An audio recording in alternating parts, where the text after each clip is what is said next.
jadi tambah dekat sama Allah nggak? Ya. Kan ya, punten. Koko mah udah nggak perlu cerita lagi hukumnya seperti apa. Kalau misalkan masih ngarep-ngarep rezeki, punten dari slot, dari judi, atulah yang bikin slot sama manusia juga, kepengen beli tas juga, kepengen beliin istrinya juga, kepengen jajan juga.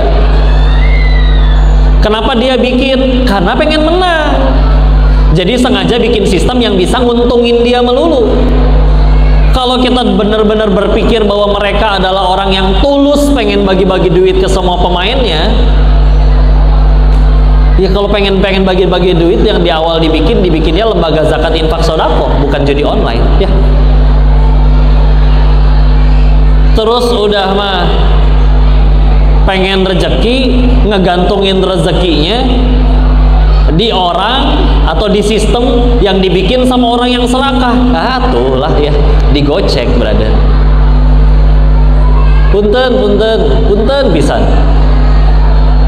Yang di sana ketemu sama orang-orang yang bukan muslim, boro-boro kenal agama, nggak percaya agama, nggak percaya Tuhan, tapi jenius.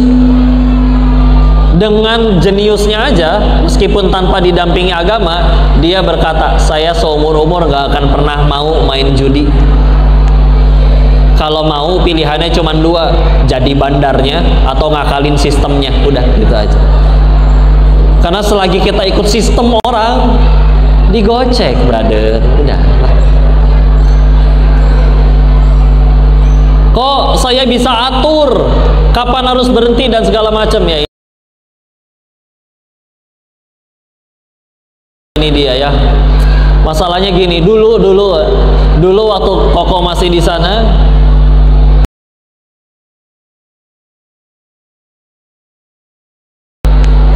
untuk bisa main itu minimal di 500.000.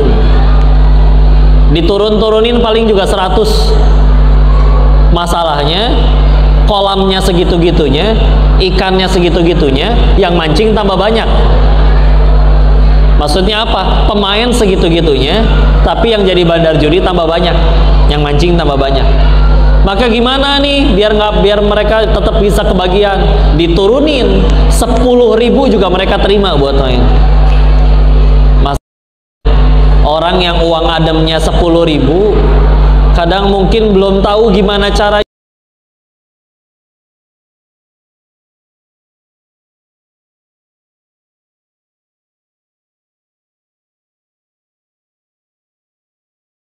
Tapi dikerjain aslinya ya. Terus kita meletakkan rezeki kita ada di tangan mereka? Oh tidak ya. Ingat, Tuhan kita itu Allah, bukan dewa Zeus, betul ya. Tapi ya udah ya, kok gimana, saya udah kepalang kalah, alhamdulillah jadi bisa berhenti. Coba nggak berhenti. Coba kalau nggak pernah kalah, jual 2 juta tuh kalau lagi butuh ya. Sekalinya nyemplung, pernah ngerasain menang, bulan depan ada sisa uang lagi 500.000, besok gajian. Bulan kemarin ini 500 jadi 20 juta, masukin lah 500, kalah, ngeles. Bulan kemarin juga menangnya lebih gede. Tinggal taruhan 100 juta, gopenya balik. 1 juta, gopenya balik. Masuk 1 juta, kalah, ngeles. Bulan kemarin lebih gede. Tinggal taruhan 2 juta, sejutanya balik. 2 juta kalah lagi, tinggal taruhan 4 juta, 2 jutanya balik. Yang repot kalau udah 4 juta masuk, dan ternyata gajinya misalkan 4 juta, mulai panas kepala. Ya, pilihannya nahan lapar sampai bulan depan atau maksain nyari duit 8 juta. Kalau menang balik lagi duitnya. Cuman kan masalahnya kalau menang, enggak, lebih tepatnya kalau dikasih sama bandarnya. Karena aslinya nggak ada yang menang, adanya yang lagi dikasih sama bandarnya. ya. Temen datang naik motor, pinjem bro sebentar, mau pinjem ke warteg, ternyata digade masuk meja judi, kalah lagi 8 juta misalkan. Mentok, pikirannya nahan lapar berbulan-bulan, belum lagi diperkarain sama temen karena saya hilangin motornya, atau maksain nyari duit lebih gede, cemplungin, sekali menang balik di motor temen, balik juga uang saya. Itu kalau udah kayak gitu sudah masuk lingkaran setannya. Dan kalau udah nyampe di titik itu, bandar melalui algoritmanya, sistemnya gak akan ngasih menang. Kenapa?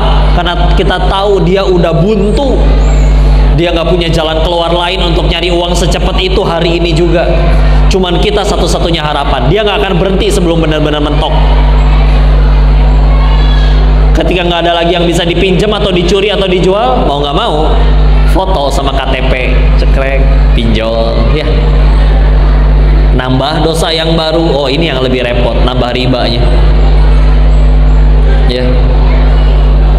Kan ya, aduh punten lah, apapun yang koko sampaikan di podcast tentang judi itu punten, bukan dari sudut pandang pemain, dari sudut pandang bandar yang ngatur hari ini siapa yang menang dan setiap harinya ngeraup uang gak pernah kalah. Itu aja mentok sama aturan Allah, apalagi yang main atulah, ya. Sekarang punten ya, anggap menang dapat dari duit judi atau korupsi atau nyolong dari perusahaan atau dapat pinjol. Sok, emang mau dipakai beli apa? Handphone baru yang seharga sepeda motor. Masalahnya teman kerja tahu, gaji kamu tuh 4 jutaan. Tahu-tahu punya handphone seharga 6 kali lipat gaji. Kan mikir orang. Pilihannya satu, kalau gak julid, ya. 2, dikira KW, udah itu aja yang masuk akal, ya. Yang paling sakit hati, ada jenis orang yang diuji sama Allah, kayak orangnya tuh kayak gak pantas aja gitu pakai barang asli gitu, ya. Udah pakai jam tangan beneran mahal, oh paling kayak KW di pasar 50.000, itu sakit hati. Nih, belinya biar orang muji, setelah dibeli orangnya nggak muji, malah julid.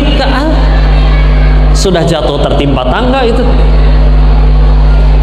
Kok kalau muji gimana? Sok muji itu gimana sih? Memang paling banter. Ih keren, gitu doang gitu. Atau manggil ayam kayak gitu, Pak. Sini mana? Bapak ibu mau saya gituin? Gitu, ya. Manggil ayam gitu, udah. Kecuali pas ada yang muji sekaligus bantuin cicilannya, nah itu beda, ya. Ih mobil kamu keren, nih 2 juta bantuin nyicil, kan nggak pernah ada, ya. Orang paling banter cuman geleng-geleng, yang stres mikirin cicilannya, kitanya, aduh, ya. Capek itulah, biar tekor asal kesohor, ya. Capek tidak? Sederhana, apapun kalau misalkan standarnya masih ke orang, capek. Contoh, ibu-ibu tiap kali foto tahan nafas, capek? Capek, ya. Udah tahu hitungannya. 1, 2, 3. Nah, iya. Beres foto, iya langsing. Tapi kenapa wajah saya biru sendiri? Ya ibu teh ngapu, ya. Kurang oksigen, ya. Pengen kelihatan langsing, selalu jinjit waktu foto, betis jadi, ya, kram. Atulah. Bukan berarti nggak boleh punya, bukan. Cuman kan yang ditanya tuh dapatnya dari mana, terus dipakainya untuk apa? Udah, biarin. Dan yang paling sukses tadi, yang tambah dekat sama Allah, sok mangga. Ya. Punten. Tapi bos saya kok uangnya banyak, jadi bisa beli ini itu. Punten, akan ada hari yang uangnya nggak sebanyak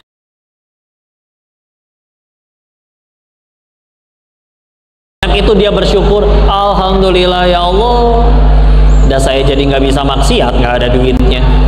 Daripada punya duit tapi malah bisa jadi dipakai maksiat. Kan maksiatnya perlu biaya. Ada orang bisa nggak jadi maksiat tuh gara-gara nggak punya duit, berarti nggak punya duitnya dia pertolongan tuh dari Allah. Tapi Tapi kenapa kita nggak suka punya duit? Ya mungkin Tuhannya duit ya. La ilaha illallah, tiada Tuhan selain Allah ya. Padahal kan ilah itu dalam bahasa Arab Rob. Tuhan itu Rob, ilah itu sesembahan sebetulnya. Nanti maknanya meluas, termasuk apapun yang mendominasi hati. Nah, ngecek bahagianya orang, tinggal lihat ilah di hatinya apa. Kok dia sholat sih sholat kok, tapi ketinggalan sholat gak pernah nangis. Giliran duitnya hilang nangis, di hatinya duit, udah gampang. Kok dia sholat tapi ketinggalan sholat gak pernah nangis. Giliran gagal nyalek gila, udah di hatinya jabatan, udah. Bukan berarti nggak boleh punya ya, tapi ya udahlah. Sok yuk jujur-jujuran, pasti pada pernah ngelihat orang yang lebih kaya dari kalian, tapi lebih stres, banyak ngeluhnya. Atau yang lebih sedikit uangnya dari kalian, tapi lebih bahagia, antang baik kalem ya. Kalau bahagianya diukurnya dari jabatan atau dari duit mah berarti Allahnya tuh yang gak adil. Kan Allah yang bagiin. Tapi karena adil, mah enggak. Punya duit gak punya duit, tapi nurut sama Allah, tenang, kalem baik ya. Gak dikejar-kejar. Kebanyakan lah kisah-kisah tentang itu. Karena kalau dalam Islam memang yang dikejar bukan nominalnya, tapi berkahnya. Karena kalau udah berkah gak akan habis, sedikit juga pasti cukup. Kalau misalkan gak berkah, banyaknya kurang melulu. Ya lihat yang pada korupsi. Kira-kira sebelum mereka korupsi miliaran, mereka udah jadi milioner belum? Udah. Masih nyolong ya. Hatinya yang miskin. Karena memang kaya itu di hati ya, bukan di nominal. Nominalnya kaya, hatinya miskin, nyolong, udah terus ya. Hatinya kaya, nominalnya kurang, nggak akan minta, cukup dari Allah juga, ya. Yang kurang situnya ya, sogra. Yang selingkuh, banyakan cantik pak daripada selingkuhannya, betul? Betul. Tuh menjiwai kan, ya. Ya tenang bu ya, saya lagi nggak bahas suami ibu, tenang aja ya.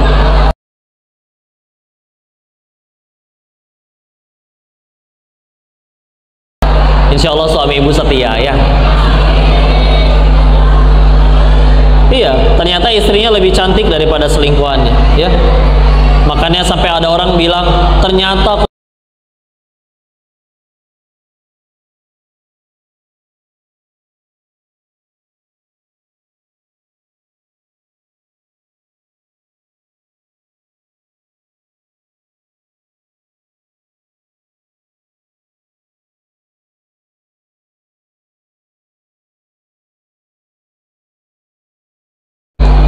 siapa satu pembelajar sejati, orangnya senangnya sama ilmu,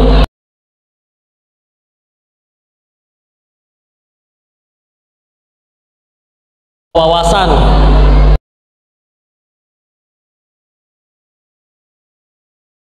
ya tapi tentu juga diamalkan. Karena kalau ngaji belajar nggak diamalin, seperti kata Imam Syafi'i, seperti keledai ngangkut satu karung buku. Bukunya kalau dibaca orang bisa bikin pinter, bikin dia berilmu, bikin dia naik kekuasaan, naik kastanya. Tapi kalau misalkan yang bawa keledai, ya keledai tetap keledai meskipun bawa buku. Kita ngaji cuman dibawa doang, nggak pernah diamalin, nggak bikin kita naik derajatnya di sisi Allah ya. Dibilang nggak sempat, bohong. Semua sempat punya waktu luang, kecuali kalian kerjanya Rodi 24 jam nggak boleh tidur kan, enggak ya. Apalagi ada survei sehari manusia pegang handphone itu 313 kali dalam sehari, survei rata-rata.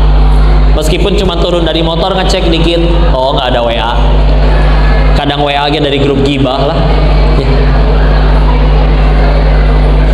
Dan dalam sehari rata-rata megang handphone manusia zaman sekarang sehari 5 jam dalam sehari.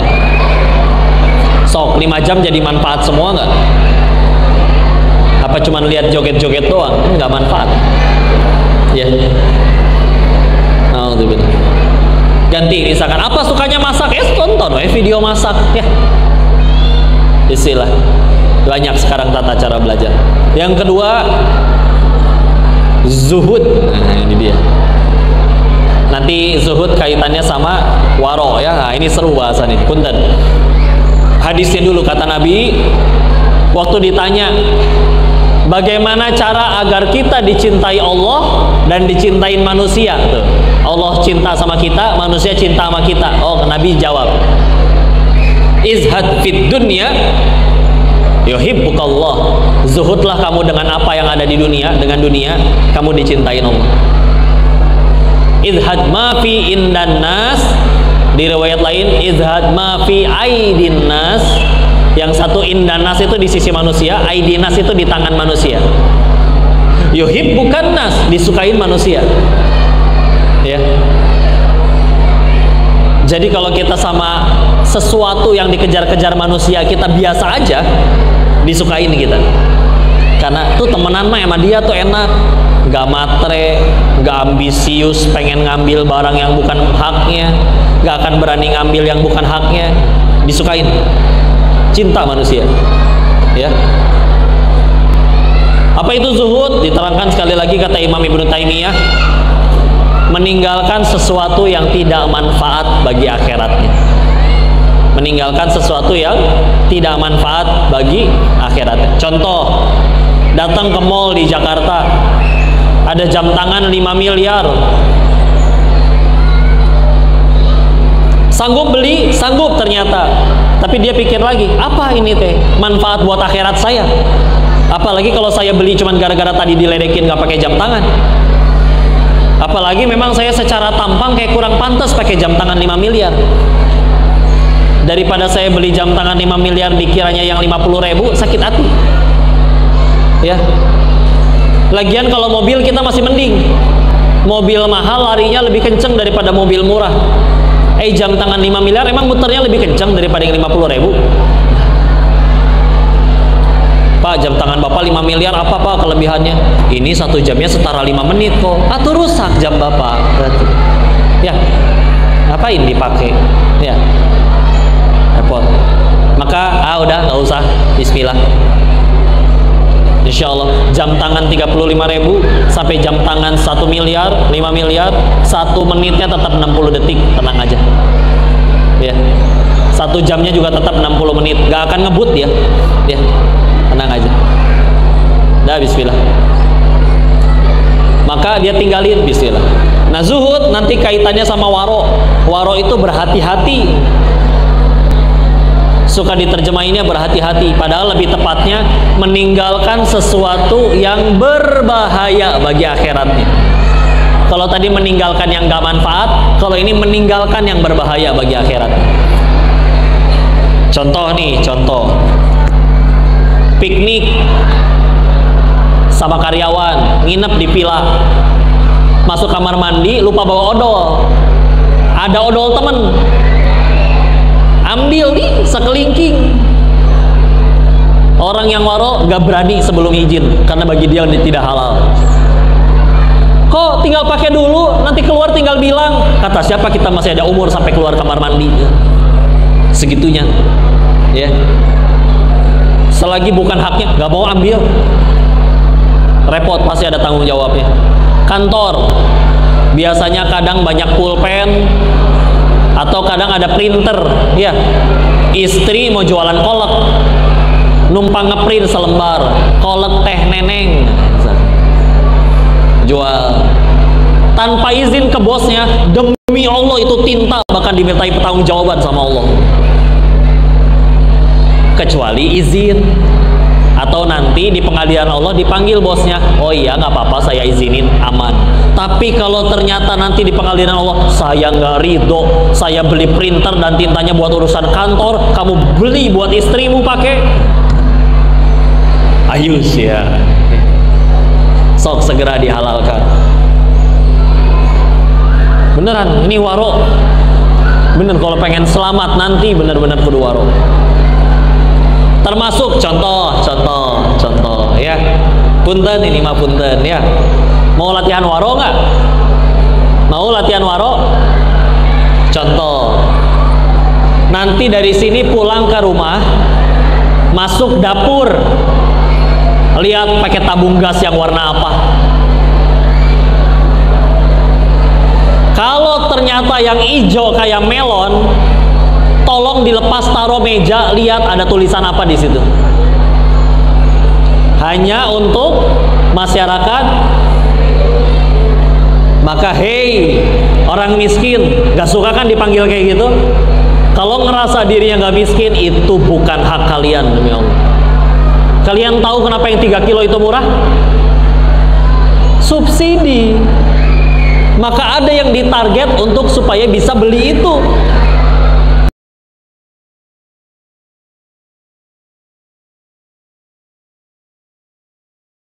Terus orang yang harusnya berhak untuk beli jadi nggak bisa beli karena udah diborong oleh orang yang nggak berhak.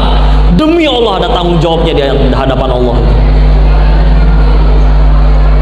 Ayo ganti semuanya.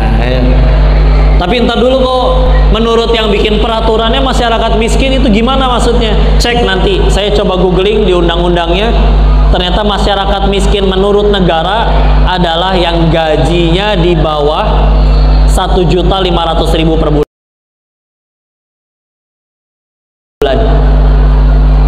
Maka kalau gaji kalian di atas itu, misalkan 1.550.000,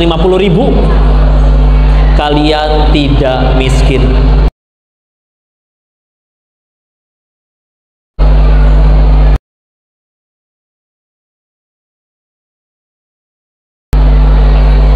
Ayo gantilah, sila. Sama tadi nih, saya diingetin tadi Bu, sama tadi ngedengerin Bu Frida ngomong, katanya yang pindah udah dikasih uang pindah ya. Saya belum tanya nih akadnya apa. Kalau memang itu dikasihnya memang hanya untuk pindah, terus nggak dipakai untuk pindah, atau diterima tapi tetap nggak pindah, saya ada pinjol. Boleh nggak saya nggak pindah dulu tapi buat bayar pinjol? Ya Allah. Udahlah, jaga bismillah. Beneran jadi sukses, jadi terutama jadi tenang, jadi bahagia, jadi selamat. Satu syaratnya Allah tolong. Udah gitu aja. Gimana biar Allah tolong? Jangan melanggar aturan Allah. Kok dia tetap gak kaya? Allah pengen bikin tenang hidupnya. Anaknya sehat-sehat, pada berbakti, saking pinternya pada dapat beasiswa, gampang bagi Allah.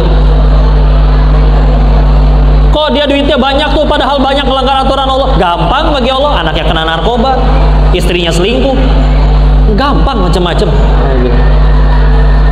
Ingat kalau pernah cerita kawan dulu bandar judi di Thailand, penghasilannya udah bukan miliaran per bulan, miliaran per hari.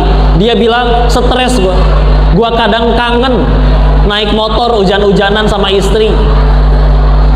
Zaman dulu sebelum dia jadi bandar judi. Loh, lu kan habis beliin bini lu BMW. Nih lihat, supir gua baru kirim foto dia bawa berondong berzina di mobil baru itu. Gampang bagi Allah. Stres, huru-hara rumah tangga. Yang penting bukan nominal, berkah. Sok atulah, udah jangan main judi lagi, jangan pinjol lagi, kerja sing lempeng, yang penting nurut sama Allah. Allah yang aturin hidupnya, nanti tenang, bismillah insya Allah. Tenang, dijaga, anak-anaknya Allah yang urus. Bismillah. Masalah kita mah bukan gak ada rezeki Pak, kalau mau jujur.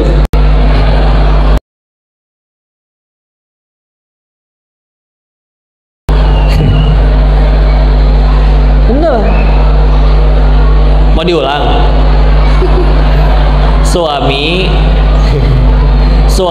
bisa pelit sama istrinya karena apa? Karena nggak yakin kalau ngasih ke istri bakal Allah kasih lebih banyak.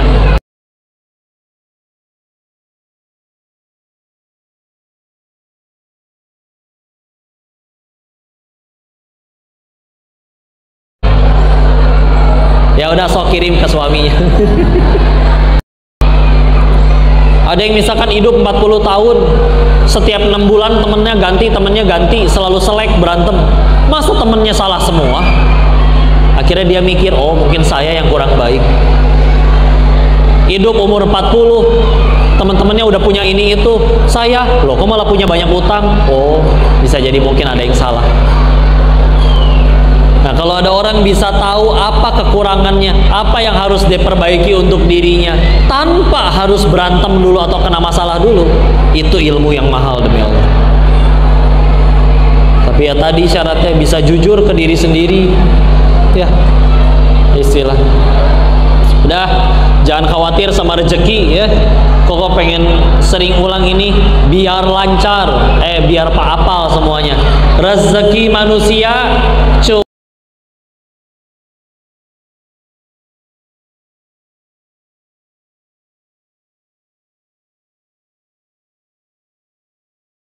3. 1. Yang dimakan jadi kotoran. 2. Yang dikenakan menjadi usang. 3. Yang diinfakkan di jalan Allah. Ulangi, rezeki manusia cuma 3. 1. Yang dimakan. 2. Yang dikenakan jadi usang. 3. Yang diinfakkan di jalan. Beneran, saya, bapak, ibu dilarang mati sebelum semua rezeki yang Allah janjiin harus jadi milik kita, kita terima semua, gak boleh mati, asli. Kau udah gak bisa kerja, gak bisa ngapa-ngapain, terkapar di ranjang, kata Allah ada rezekinya, masuk lewat infus. Oh, mau menyerah sama kehidupan, saya mau mati aja. Dia tiduran di rel, keretanya lewat, gak mati pak. Keretanya lewat di rel sebelahnya, salah tiduran dia ya. Mudah, bikin belok aja sama Allah ya. Di Thailand ada cerita, istri hamil tua, suaminya punya will, wanita idaman lain, ditinggalin, sakit hati pengen bunuh diri, masuk ke dalam rumah, ambil botol, diminumin 2 botol, buat cuci toilet, buat apa, gelap, nyampe rumah sakit, bangun-bangun di rumah sakit, saya masih hidup. Iya, larutan yang ibu minum, 1 mengandung asam, 1 mengandung basa, jadi netral ya. Nggak boleh mati weh, belum waktunya, belum waktunya ya. 1. Yang dimakan jadi kotoran, punten. Itu buah boleh saya makan bu? Boleh saya bungkus nggak bawa pulang? Berarti rezeki saya ya.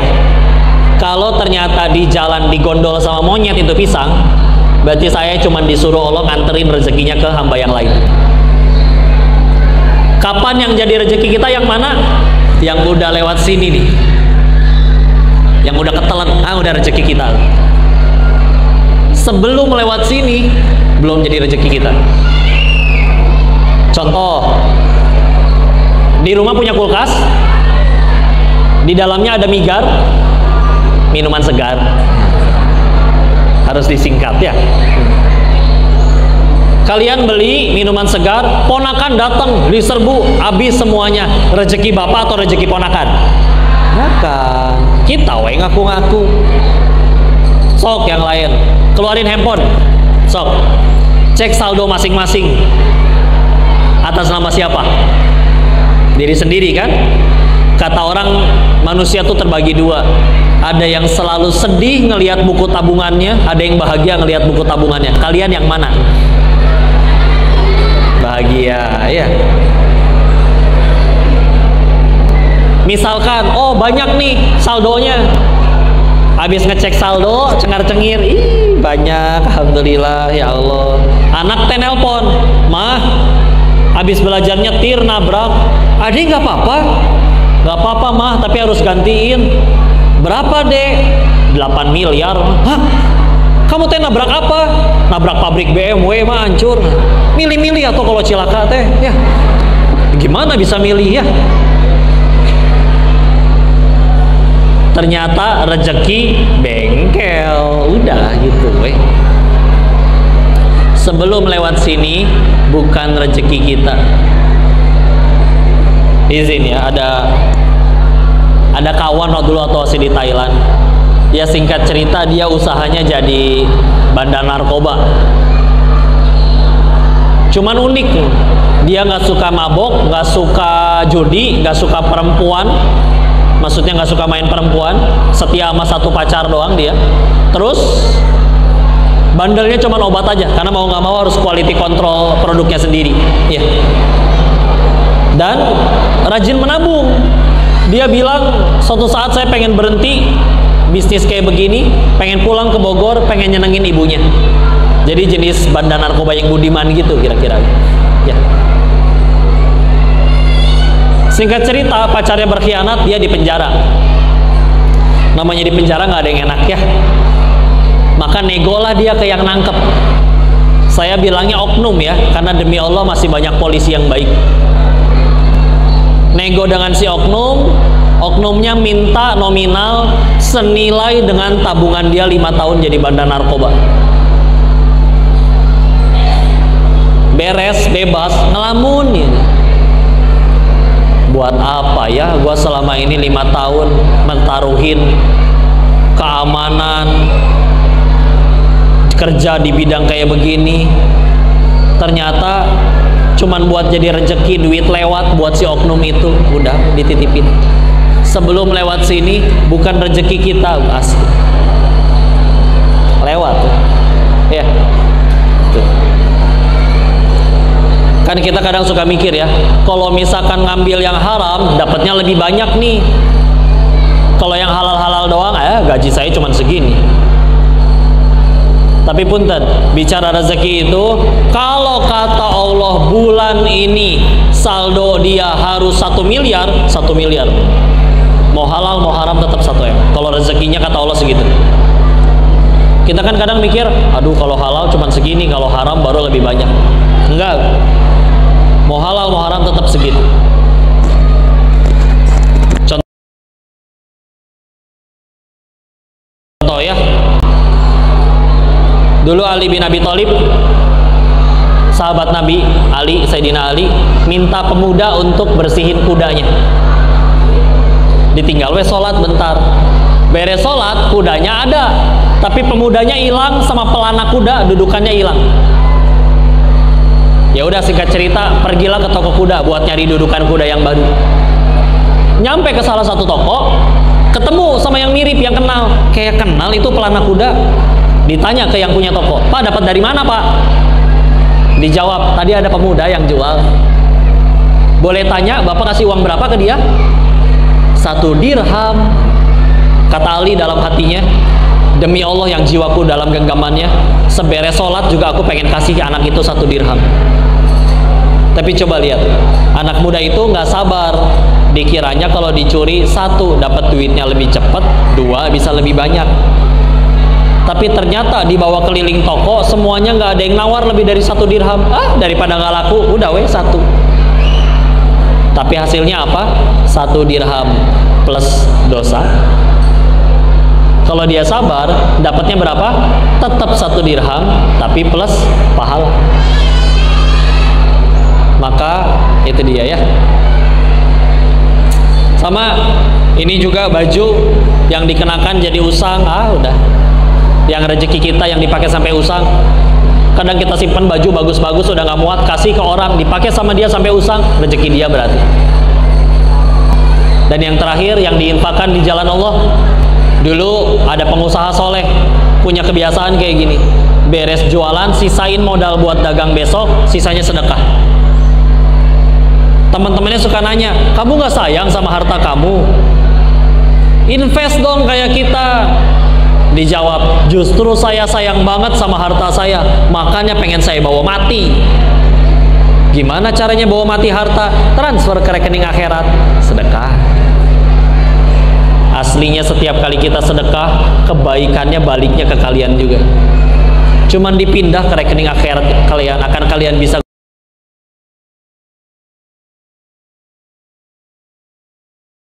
gunakan itu di akhirat. jadi keselamatan, jadi kebaikan yang lain. Kadang Allahnya nggak lagi selalu baik kepada kita, dikasih bonus di dunianya dalam bentuk balasan nominal yang lain, atau badan sehat dan macam-macam. Ya, maka mungkin itu dulu yang bisa disampaikan. Mudah-mudahan ada manfaat yang bisa diambil, dipetik. Yang paling penting tambah dekat sama Allah ya semuanya. Bismillah. Semoga dengan ini membuat kita tambah banyak ingat Allah, karena dengan hanya mengingat Allah maka hati menjadi tentram. Quran surat 13 ayat 28, ala bidzikrillahi tatmainnul qulub. Hanya dengan mengingat Allah hati menjadi tentram. Barakallahu fikum, semoga bermanfaat. Assalamualaikum warahmatullahi wabarakatuh. Oke, hatiin dulu ya, nanti kita ngaji lagi. Subhanakallahumma bihamdika asyhadu an la ilaha illa anta astaghfiruka wa atubu ilaik. Assalamualaikum warahmatullahi wabarakatuh.